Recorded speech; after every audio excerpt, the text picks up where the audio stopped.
revues de presse de Patrice Ramden, c'est bien parce que c'est fait ici, au 2e étage, c'est pas cher.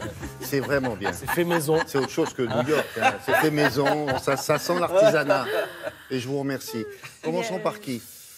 Par Le Point. Oui. Avec un papier hilarant qui raconte l'un des plus gros bides de l'histoire du cinéma. Alors j'ai lu ça, j'ai rigolé, donc j'espère que vous allez rigoler avec moi. C'est intitulé Cléopâtre, cauchemar à Hollywood, et il s'agit donc du film Cléopâtre qui, initialement, devait être un péplum bon marché, à quoi 2-3 millions de dollars à l'époque, et qui a viré à la méga catastrophe. Vous allez voir que quand ça veut pas, ça veut pas. Avec ce film, rien n'a marché. Alors d'abord, le choix du lieu de tournage pour reconstituer l'Égypte, parce que ça se passe en Égypte. La production a eu une super idée à l'époque. Elle décide de s'installer en Angleterre. Alors, en Angleterre, vous savez, il pleut souvent. En tout cas, il pleut plus souvent qu'en Égypte, beaucoup plus souvent qu'en Égypte. Et là, ça n'a pas loupé, il n'a pas cessé de pleuvoir.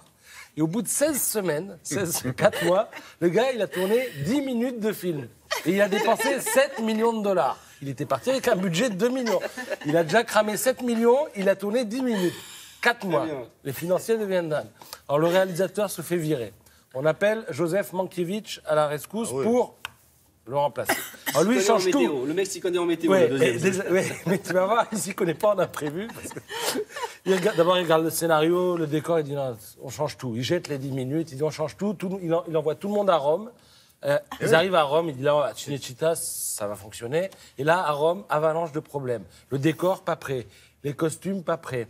La construction du palais, parce qu'ils construisent un palais, le palais de Cléopâtre, fait un mort. Donc les gars, ils vont quand même bosser. Bon. Et ils reconstruisent aussi le forum, sauf que les proportions sont pas bonnes. Il est 2 fois trop grand. Et à la fin, au moment où ils se disent, bon, qu'est-ce qu'on fait? Inondation, le forum inondé, inutilisé. Bon, là, ils ont encore claqué je sais pas combien de millions. Voilà. 3e problème, les acteurs. Ah oui. Cléopâtre, c'est Elizabeth Taylor. Oui. Le producteur avait dit, quand on lui avait proposé, on va avoir que des ennuis avec elle. Oui. Mais non, mais il faut la prendre, elle est bankable et tout. Bon, déjà, elle avait demandé un cachet qui, à l'époque, était faramineux, 1 million de dollars.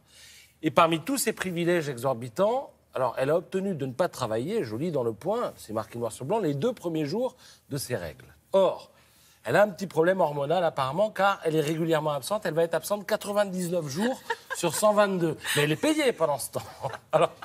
Du coup, le réalisateur Mankiewicz, il décide d'en rire presque. Il affiche dans son bureau le calendrier des cycles menstruels. Non. Mais oui, il fait, c'est pas très délicat, mais bon, il le fait parce qu'il en a marre. Quoi. Et puis, il dit, et il rajoute tous les jours, elle va rentrer dans le livre des records. Elle va rentrer dans le livre des Mais alors, records. il tourne quasiment pas. Mais alors. il tourne quasiment Et pas. alors, c'est là qu'il y a l'histoire d'amour entre elle et Mais Richard oui, Burton. attendez, 4e problème. Ah oui. Regardez la photo.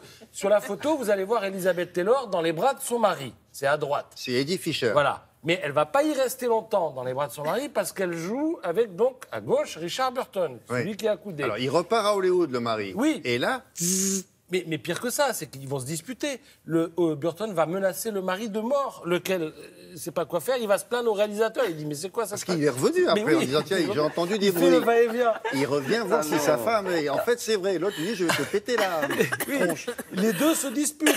Alors, le réalisateur, Taylor, elle dit, moi, si c'est comme ça, je me suicide. Elle, tentative de suicide sur le tournage. Le réalisateur, il prend des médicaments. Et on ne tourne pas, on tourne pas. Non, là. bah, on tourne Non, pas, on ou tourne très peu. Finalement, 2 ans plus tard, le film sort, 1963. Et alors là, c'était la chute du papier. Le jour de la première à New York, vous avez l'envoyé spécial de NBC, grande chaîne de télé américaine, qui déclare à Mankiewicz, « Monsieur, ce film, toutes mes félicitations, c'est une merveilleuse création. » Et l'autre qui lui dit, « Bien, vous devez être au courant de quelque chose que j'ignore. » Alors, tout est raconté en détail dans un livre, en plus, bon, c'est dans Le Point et sur le site internet du Point, mais aussi raconté dans un livre qui remet les choses dans un contexte plus global. Alors, ce livre s'intitule « Hollywood ne répond plus », parce que... Pourquoi un contexte global? Parce que la Fox, qui produit le film à l'époque, en produisait aussi 2 autres en même temps. L'un avec Marilyn, qui d'ailleurs passe son temps à se plaindre que tout l'argent aille chez Cléopâtre, parce qu'elle voulait elle-même jouer le club, donc elle était jalouse. Et puis l'autre film, c'est un film qu'on connaît, qui a fait carrière, c'est Le jour le plus long, qui a été bouclé lui en 4 mois, avec 4 fois moins d'argent, et réalisé par Daryl Zanuck, qui ensuite prendra dans la foulée, grâce à ce succès, le contrôle de la Fox. Voilà.